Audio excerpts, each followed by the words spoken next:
Hello students, कैसे हैं आप? आई होप सब बहुत बढ़िया होंगे। बच्चों, लास्ट क्लास में मैंने आप लोगों को करवाया था ट्रेड डिस्काउंट, कैश डिस्काउंट और रिबेट, और साथ ही समझाया था बैड डेट्स का अकाउंटिंग ट्रीटमेंट। बैड डेट्स हमने दो सिचुएशंस के अंदर किया था। आज मैं आपको जनरल चैप्टर के अंदर ही करवाने वाला हूं बैड डेट्स रिकवर्ड।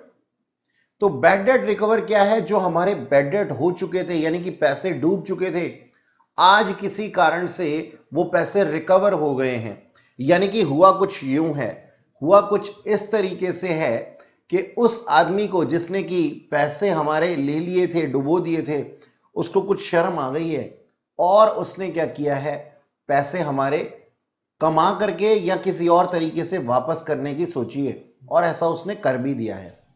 तो सीखते हैं बच्चों बैड डेट रिकवर को और बाकी सारी जनरल ट्रांजैक्शंस को, जो आज की क्लास में मैं आप लोगों को करवाने वाला हूं।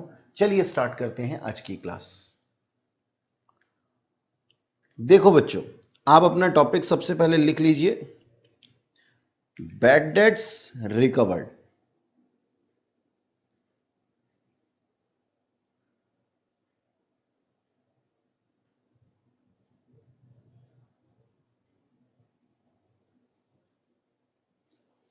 बैड डेट्स रिकवर्ड मतलब कि पैसे की वापसी। अब बैड डेट रिकवर्ड का मतलब, जैसा कि मैंने आप लोगों को बताया कि पैसा वापस आना, तो इस केस में दो चीजें इफेक्ट होने वाली हैं।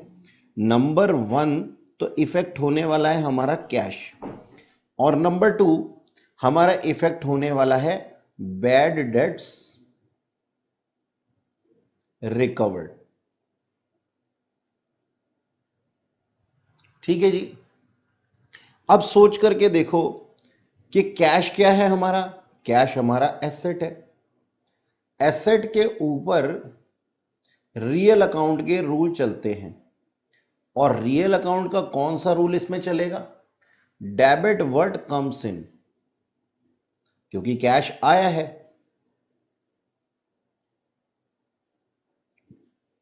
और बैड डेट्स रिकवर्ड हमारी एक इनकम है, और इनकम के ऊपर नॉमिनल अकाउंट के रूल चलते हैं, और नॉमिनल अकाउंट के रूल क्या कहते हैं? Credit all incomes and gains.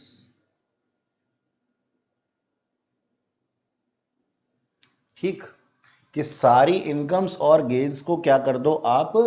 Credit कर दो। तो सिंपल सी एंट्री है हमारी। कैश क्या हो जाएगा? हमारा कैश डेबिट हो जाएगा, और बैड डेट्स रिकवर्ड क्रेडिट हो जाएंगे। तो हमारी एंट्री क्या बनेगी? Cash account debit to bad debts recovered account. और कितने रुपए से? जो भी अमाउंट हमारा क्वेश्चन में गिवन होगा। ठीक है जी। नीचे आप नरेशन लिखेंगे, being bad debts recovered earlier return of. Earlier return of का मतलब क्या हुआ? अर्लियर रिटर्न ऑफ मतलब जिसको हमने पहले राइट ऑफ कर दिया था, अपनी बुक्स ऑफ अकाउंट से हटा दिया था अपने लॉसेस समझ करके, आज वो रिकवरी हो गई है, तो हमने उसकी जनरल एंट्री बना दी। ठीक है जी। चलो और थोड़ी सी ट्रांजैक्शंस देखते हैं। ठीक है, और थोड़ी सी ट्रांजैक्शंस देखते हैं कि उसकी फॉर्मेशन किस तरीके से होती है। बच्चों, हमारे जो बुक्स ऑफ अकाउंट के अंदर है ना, बैंक है ना, एक बहुत ही अहम मुद्दा होता है। बैंक एक अहम मुद्दा किस तरीके से होता है? क्योंकि बिजनेसमैन बिना बैंक के चल ही नहीं सकता। अब बिजनेसमैन बैंक की जितनी भी ट्रांजैक्शंस करता है, वो कितने तरीके की होती हैं और क्या क्या उसके इफेक्ट्स होते हैं, वो हमें सीखना है। तो आप ऊपर हेडिंग डालिएगा, banking transactions.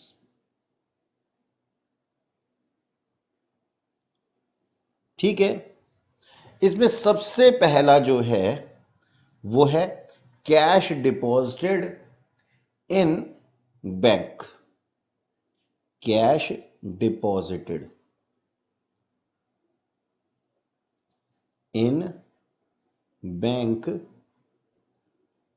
To open bank account.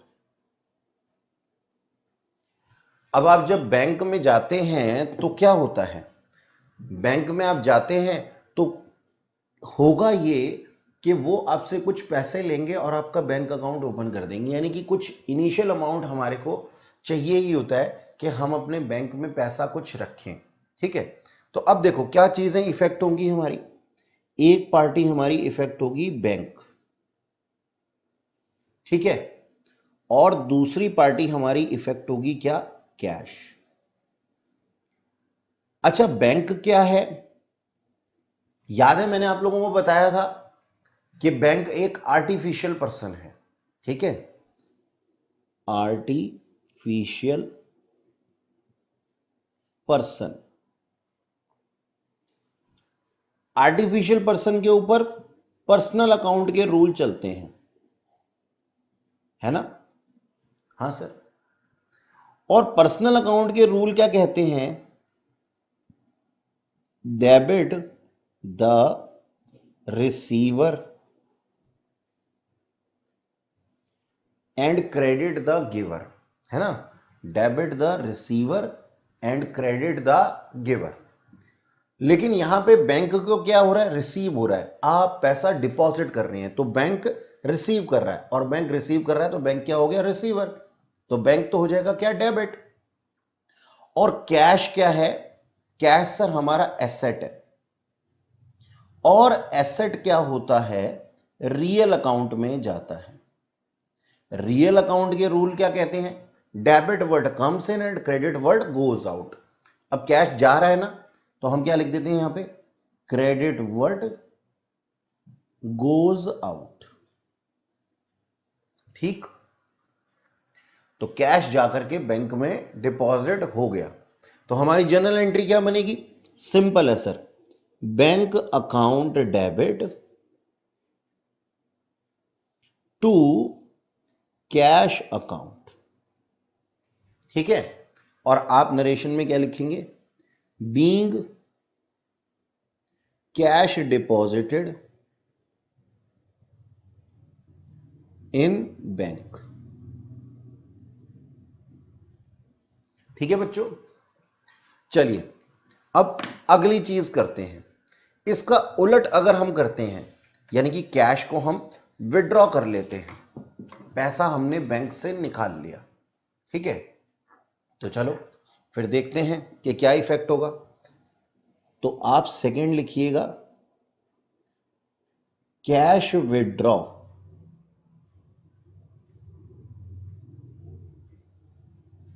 From bank. ठीक, तो यहां पे फिर से दो चीजों के ऊपर इफेक्ट पड़ेगा, एक तो कैश पे और दूसरा बैंक पे। बैंक कौन है, आर्टिफिशियल पर्सन है, और इस पे पर्सनल अकाउंट के रूल चलते हैं। और पर्सनल अकाउंट के रूल क्या कहते हैं, पर्सनल अकाउंट के रूल कहते हैं debit the receiver and credit the giver. अब बैंक हमें दे रहा है तो हम क्या कहेंगे, क्रेडिट द गिवर। अच्छा, कैश क्या है, कैश हमारा एसेट है, और एसेट रियल अकाउंट के रूल के हिसाब से चलता है। रियल अकाउंट के रूल क्या कहते हैं, debit word comes in and credit word goes out. अब कैश आ रहा है तो हम क्या लिखेंगे, डेबिट वर्ड कम्स इन। तो इसका मतलब कैश जो है वो क्या हो जाएगा, डेबिट, और बैंक हो जाएगा क्रेडिट। तो हमारी एंट्री क्या बन जाएगी, cash account debit to bank account. Narration, being cash withdrawn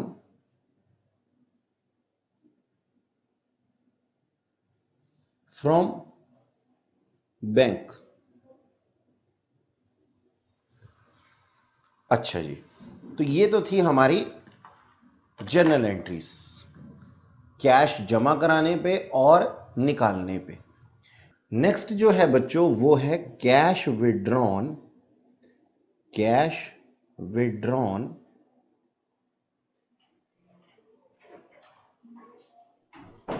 from business for personal use.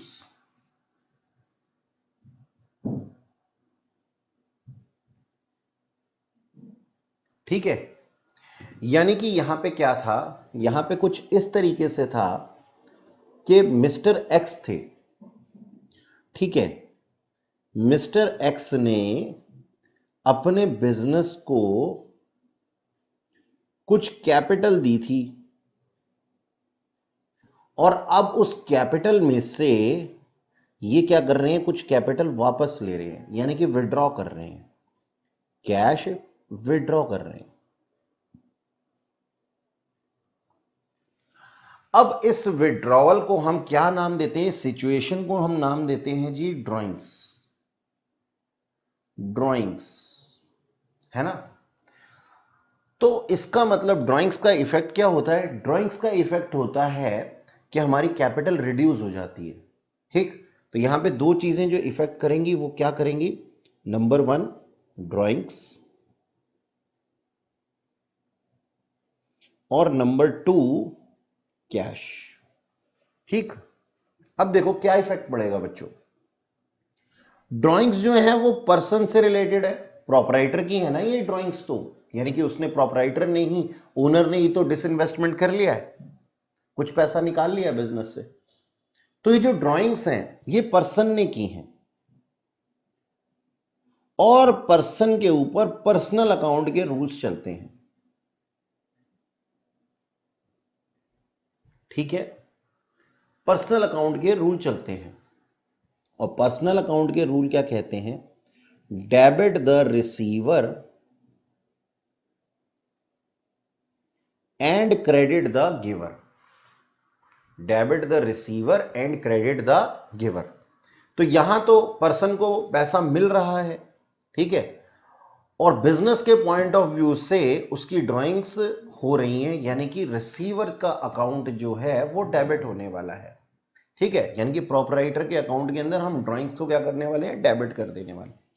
और देखो हो क्या रहा है, कैश, कैश हमारा एसेट है और एसेट के ऊपर रियल अकाउंट के रूल चलते हैं। रियल अकाउंट के रूल क्या कहते हैं, debit word comes in and credit word goes out, credit word goes out. इसका मतलब क्या हुआ कि हमारा कैश रिड्यूस हो रहा था, कैश कम हो रहा था, तो हम क्या कर देंगे, उसको क्रेडिट कर देंगे। मॉडर्न अप्रोच भी यही कहती है।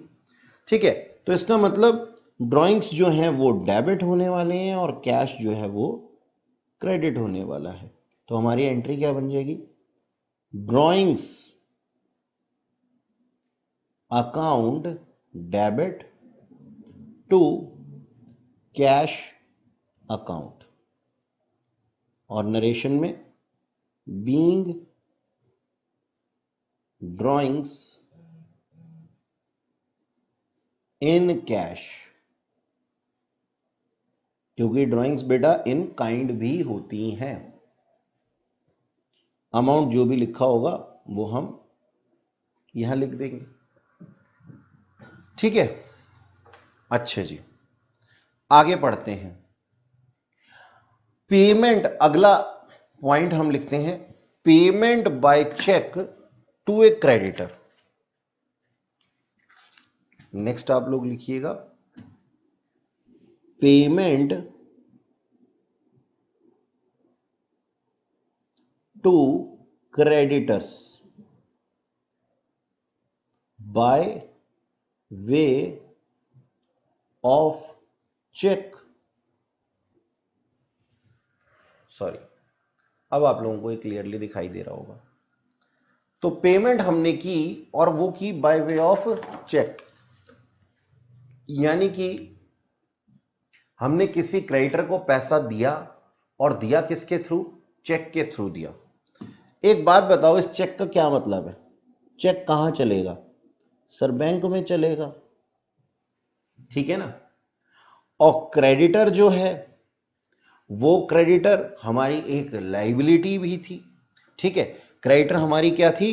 क्रेडिटर हमारी लाइबिलिटी थी।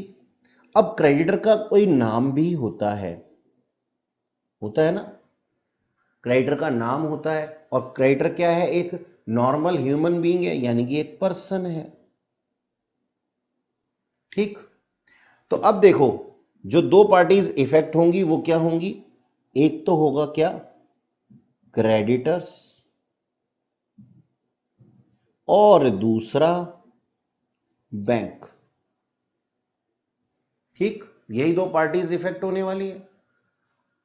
हाँ जी सर। अच्छा, अब हम क्या करने वाले हैं? क्रेडिटर को देखने वाले हैं। क्रेडिटर एक पर्सन है सर, पर्सन के ऊपर पर्सनल अकाउंट के रूल चलते हैं, और पर्सनल अकाउंट के रूल कहते हैं क्या? डेबिट द रिसीवर, यानी कि जिसको मिल रहा है उसका अकाउंट क्या हो जाएगा? डेबिट हो जाएगा। और बैंक भी क्या है? एक आर्टिफिशियल पर्सन है। आर्टिफिशियल पर्सन के ऊपर भी पर्सनल अकाउंट के रूल चलेंगे, और पर्सनल अकाउंट के रूल क्या कहते हैं? Debit the receiver and credit the giver. यानी कि मिल रहा था किसको? क्रेडिटर को, और देने वाला कौन था? बैंक था। दोनों ही पर्सन की कैटेगरी में आते हैं, तो दोनों पे पर्सनल अकाउंट के रूल लग जाएंगे।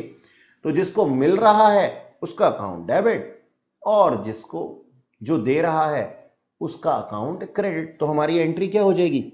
Simple, creditors account debit. आप यहां क्रेडिटर की जगह पे मोहन, सोहन, राम, रमेश, जो भी नाम हो वो लिख सकते हैं। टू बैंक अकाउंट, चेक मत लिख देना। चेक अकाउंट नाम से कोई पर्सन नहीं होता, चेक चलता है बैंक में, इसलिए मैंने बैंक को क्रेडिट किया है, ठीक है।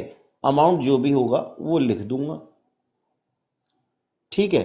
और यहां लिख दूंगा being payment made by way of cheque. Okay, ठीक है बच्चों? हाँ जी सर, बिल्कुल ठीक है। नेक्स्ट पॉइंट है हमारा पेमेंट टू क्रेडिटर। क्रेडिटर का इस बार हम नाम रख देते हैं अमित। तो अमित हमारे एक क्रेडिटर थे, ठीक है, जिसको कि हमने पेमेंट करनी थी by demand draft. By demand draft. चलो समझते हैं बच्चों कि ये होता क्या है। ये हमारा बिजनेस है। आपको पता है ना कि बिजनेस जो है उसको हमने आर्टिफिशियल पर्सन की शेप दे रखी है। तो ये हमारा एक बिजनेस है। अब बिजनेस को ना अपने क्रेडिटर यानी कि अमित को पेमेंट करनी थी, और अमित ने बोला कि मुझे आप पेमेंट डिमांड ड्राफ्ट से करना। हो सकता है अमित कहीं अब्रॉड बैठा हो, या फिर हो सकता है किसी दूसरे शहर में हो, तो अमित चाहता है कि डिमांड ड्राफ्ट से पेमेंट हो। अब हमारा बिजनेस कहां गया? बैंक में गया, और इस बैंक में उनका क्या था? एक अकाउंट था, ठीक है। बैंक ने बोला कि बैंक को बोला बिजनेस ने कि आप मेरे को एक डिमांड ड्राफ्ट बना दो, ठीक। तो भाई बिजनेस को डिमांड ड्राफ्ट चाहिए था, और डिमांड ड्राफ्ट बनाना था बैंक ने, और ये अपने बैंक के पास गया बिजनेस, और बैंक ने इसको डिमांड ड्राफ्ट बना के दे दिया, प्लस कुछ चार्जेस भी ले लिए। तो इसको हम कहते हैं बैंक चार्जेस। बैंक के पॉइंट ऑफ व्यू से क्या है, ये एक फीस है। भाई कुछ काम करवा रहे हो तो फीस तो देनी ही पड़ेगी ना, ठीक है। तो बैंक ने न केवल डिमांड ड्राफ्ट बल्कि कुछ बैंक चार्जेस भी ले लिए। ओके, अब ये जो डिमांड ड्राफ्ट था ये किसके पास में आ गया, ये बिजनेस के पास में आ गया, ठीक है जी। ये डिमांड ड्राफ्ट बिजनेस के पास में आ गया। और अब पहला नंबर ये बैंक के पास गए, दूसरा नंबर डिमांड ड्राफ्ट बिजनेस के पास आ गया, और बिजनेस ने इस डिमांड ड्राफ्ट को तीसरे नंबर पे अपने क्रेडिटर को दे दिया। ओके, अब देखो इसमें क्या क्या इफेक्ट पड़े। देखो बिजनेस के पॉइंट ऑफ व्यू से जो बैंक चार्जेस हुए हैं वो क्या है, एक एक्सपेंडिचर है, ठीक है। तो हम इन सभी चीजों को रिकॉर्ड करेंगे बच्चों। सबसे पहली चीज क्या, किसके ऊपर इफेक्ट पड़ा, एक तो क्रेडिटर पे। क्रेडिटर कौन था, अमित था, ठीक है। नंबर 2 इफेक्ट बैंक चार्जेस, और नंबर 3 बैंक, ठीक है जी। हमारे बैंक में से पैसा निकल गया होगा। अच्छा, क्रेडिटर जो था वो अमित था। अमित एक पर्सन है और पर्सन के ऊपर पर्सनल अकाउंट के रूल लगेंगे, और पर्सनल अकाउंट के रूल क्या कहते हैं, कहते हैं बच्चों डेबिट द रिसीवर। जिसको मिलता है, और यहां पे क्रेडिटर को पैसा मिल रहा है, डिमांड ड्राफ्ट मिल रहा है, तो वो क्या है, रिसीवर है, इसलिए उसका अकाउंट क्या हो जाएगा, इसका अकाउंट डेबिट हो जाएगा। चलो अब आगे देखते हैं। बैंक चार्जेस बिजनेस के पॉइंट ऑफ व्यू से क्या है, खर्चे हैं, तो एक्सपेंडिचर लिख देता हूं मैं यहां पे। और ये एक्सपेंडिचर कहां पे ट्रीट किए जाते हैं, नॉमिनल अकाउंट में। नॉमिनल अकाउंट के रूल क्या कहते हैं, debit all expenses and losses and credit all incomes and gains. तो डेबिट ऑल एक्सपेंसेस, इसका मतलब बैंक चार्जेस भी क्या होने वाले हैं सर, डेबिट होने वाले हैं। सर यहां पे 2 अकाउंट डेबिट हो चुके हैं, इसका मतलब यहां कोई कंपाउंड एंट्री बनने वाली है। बिल्कुल सही जा रहे हैं आप।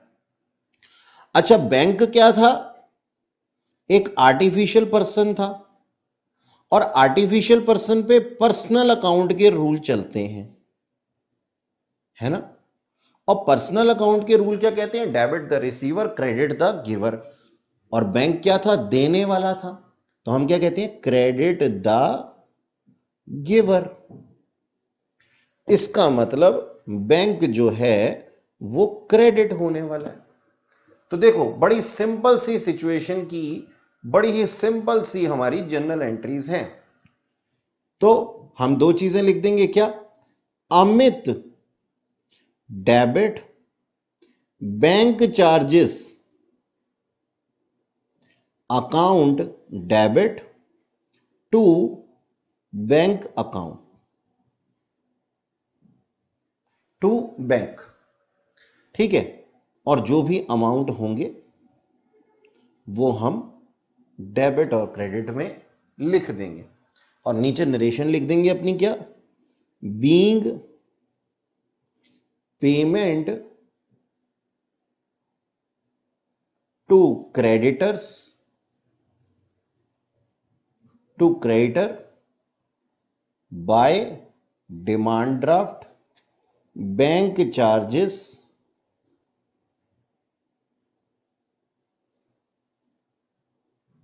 पेड। ठीक है जी।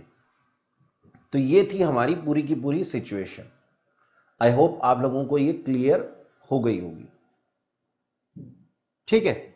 चलिए, तो हमने सीखा बच्चों कि हमने अगर चेक से पेमेंट किया तो क्या हुआ, हमने सीखा कि हमने अगर डिमांड ड्राफ्ट से पेमेंट किया तो क्या सिस्टम फॉलो हुआ। अब नेक्स्ट हम लोग लिखते हैं 6th point, payment of expenses through bank. Payment of expenses through bank.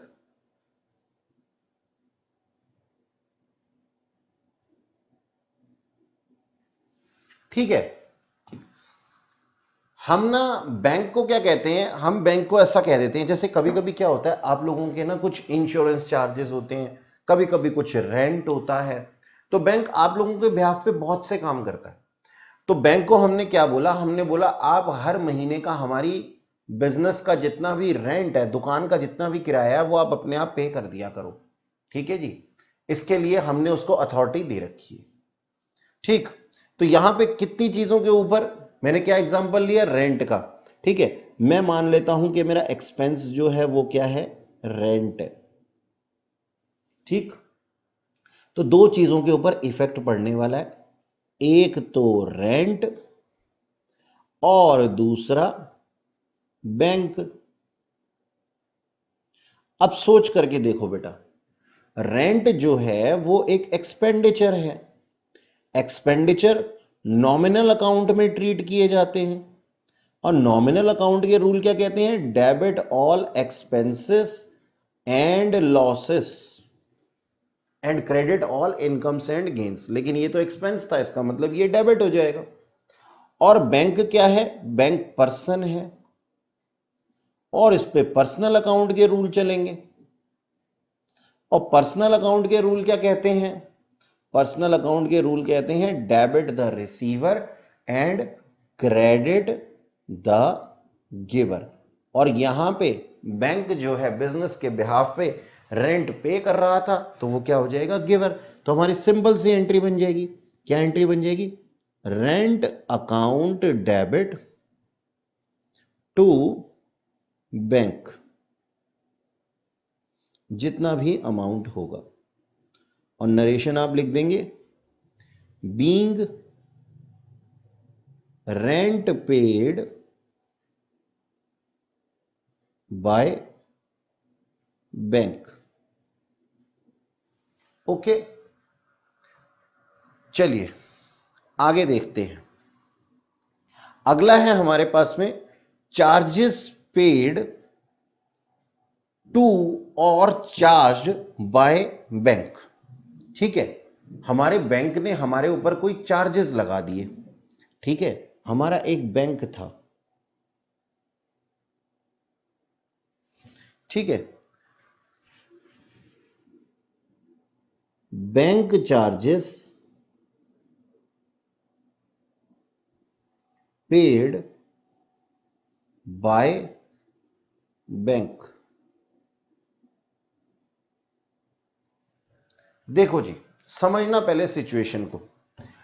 मान लो आपका एक बैंक है, पंजाब नेशनल बैंक है, और इस पंजाब नेशनल बैंक में आपने कुछ पैसा डिपॉजिट कराया, और आप फिर पैसा डिपॉजिट करके भूल गए, ना ही आपने कोई एटीएम यूज किया, ना ही दोबारा आप कभी बैंक गए, कोई ट्रांजैक्शन ही नहीं करी।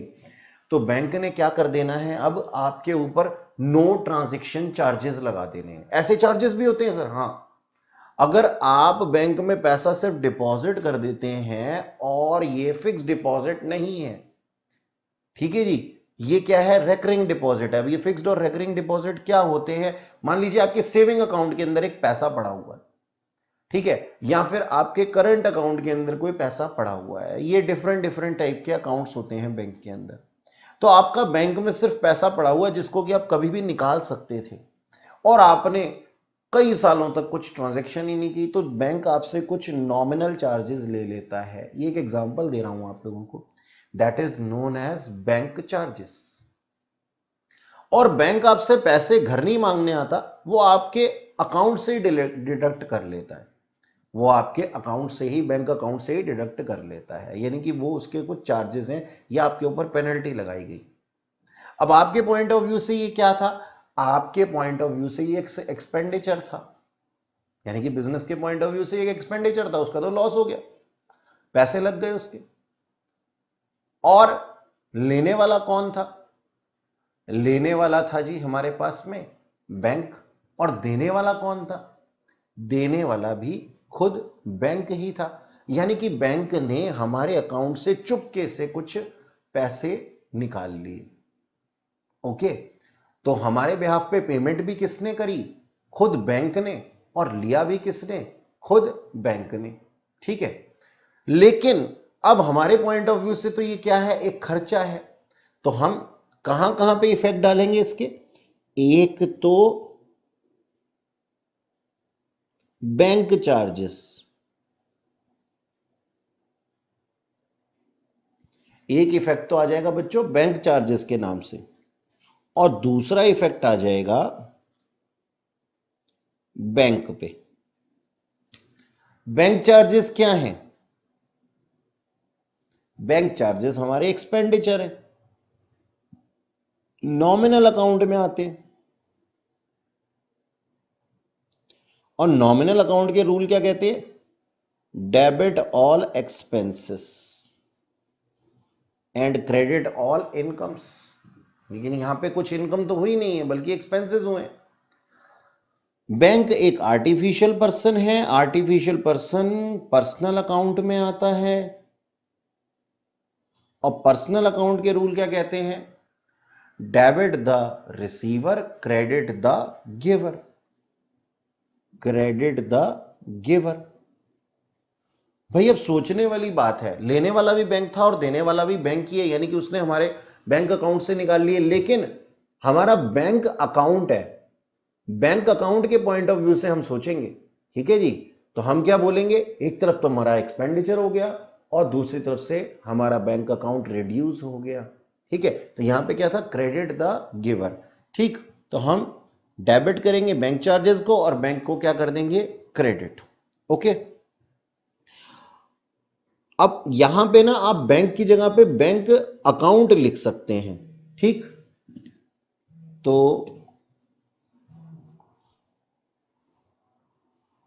आप लिखेंगे bank charges account debit, bank charges account debit to bank account.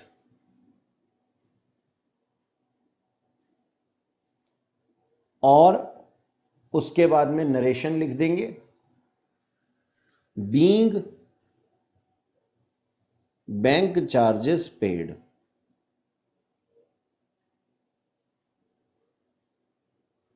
Bye bank account.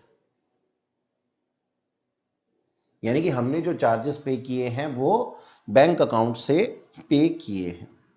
ठीक है जी, अच्छा, अब ये तो पेमेंट की बात हो गई बहुत सारी।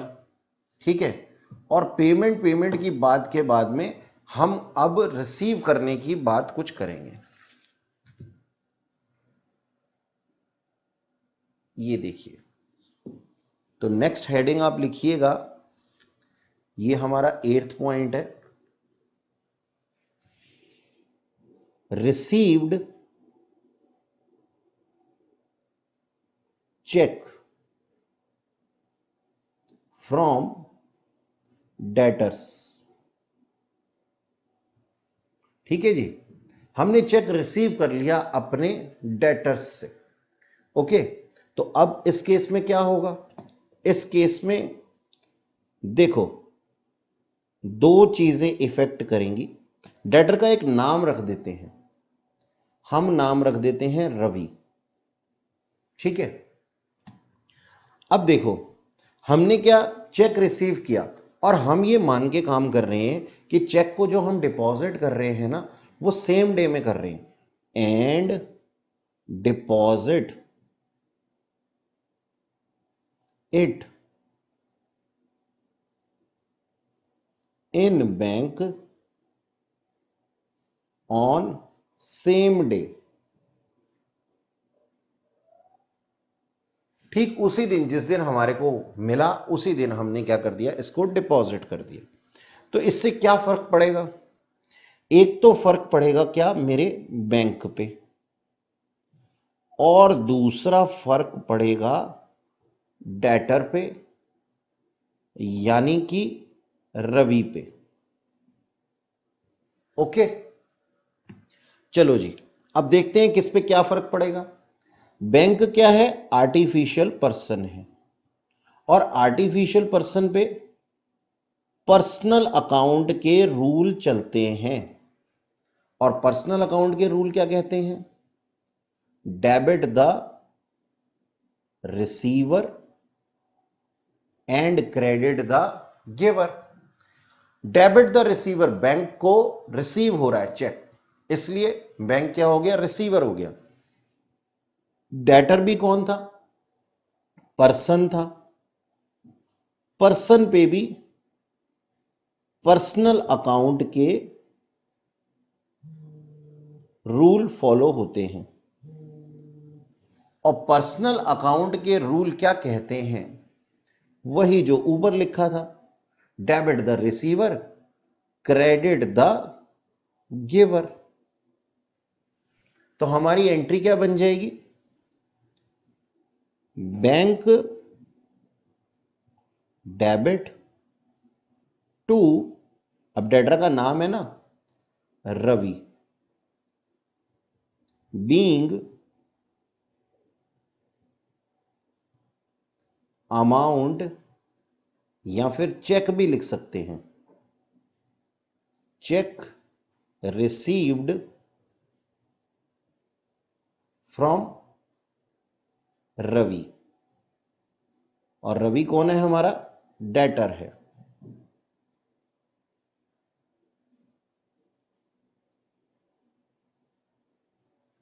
ठीक है बच्चों?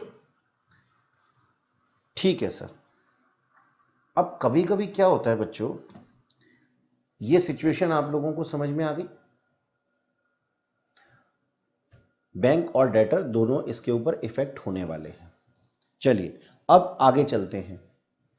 देखो बच्चों, कभी कभी क्या होता है, कुछ ऐसी सिचुएशन भी होती है, रिसीव्ड चेक फ्रॉम डेटर्स।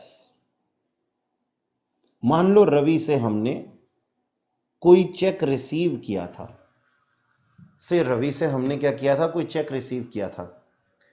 लेकिन उस दिन क्या था? जिस दिन हमने रिसीव किया था उस दिन संडे था। संडे को तो बैंक खुलता नहीं है। अब संडे को बैंक नहीं खुलता तो बैंक तो नेक्स्ट डे में खुलेगा। ठीक है, तो हम इसको अपने पास होल्ड करेंगे और फिर नेक्स्ट डे हम डिपॉजिट करेंगे। तो मैं यहां लिख देता हूं, and deposit it on other day in bank. किसी और दिन पे हमने किया। तो देखो, जब हम चेक रिसीव करेंगे, व्हेन चेक रिसीव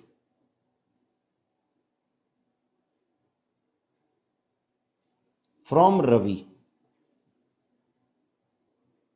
ठीक है, तो देखो यहां पे हमने पिछली एंट्री में क्या लिखा था? Bank account debit to Ravi, लेकिन बैंक में तो अभी तक हमने डाला ही नहीं है। तो हम क्या कह देंगे? हम बोल देंगे ये बैंक की जगह पे हम लिख देंगे क्या?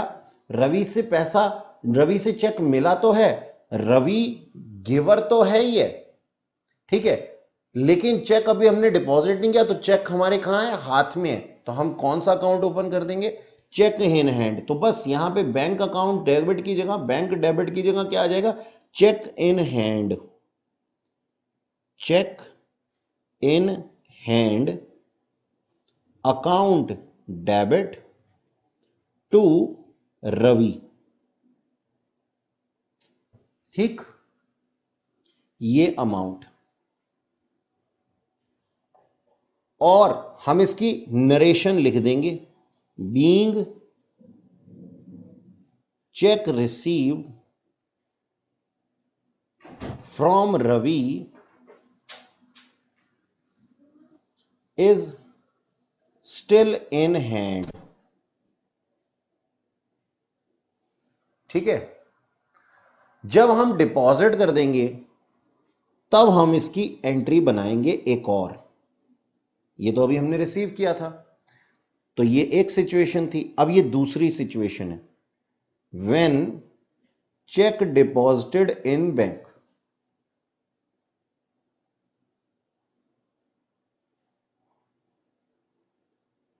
तो इस केस में क्या होगा, देखो जो ऊपर चेक इन हैंड डेबिट हुआ था वो क्या होगा, क्रेडिट, और बैंक क्या हो जाएगा, डेबिट। क्यों, बैंक अब रिसीवर बन जाएगा। ठीक है, तो हमारी दो चीजें जो इफेक्ट होंगी, उसमें पहला क्या होगा जी, बैंक, और बैंक रिसीवर है, इस वजह से क्या हो जाएगा, डेबिट हो जाएगा। बैंक क्या है, आर्टिफिशियल पर्सन है। आर्टिफिशियल पर्सन के ऊपर पर्सनल अकाउंट के रूल चलते हैं, और पर्सनल अकाउंट के रूल क्या कहते हैं बच्चों, debit the receiver, credit the giver. और बैंक यहां पे चेक का रिसीवर है, इसलिए बैंक क्या हो गया है, डेबिट। तो मैं बैंक को डेबिट लिख देता हूं, और टू जो ऊपर मैंने डेबिट किया था उसको क्रेडिट कर देता हूं, टू चेक इन हैंड। ठीक है जी, यहां पे अमाउंट और उसके बाद में नरेशन, बीइंग चेक डिपॉजिटेड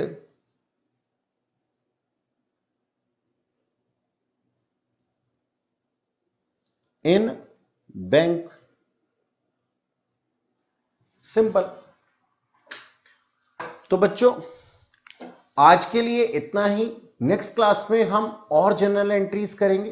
तब तक के लिए बाय बाय।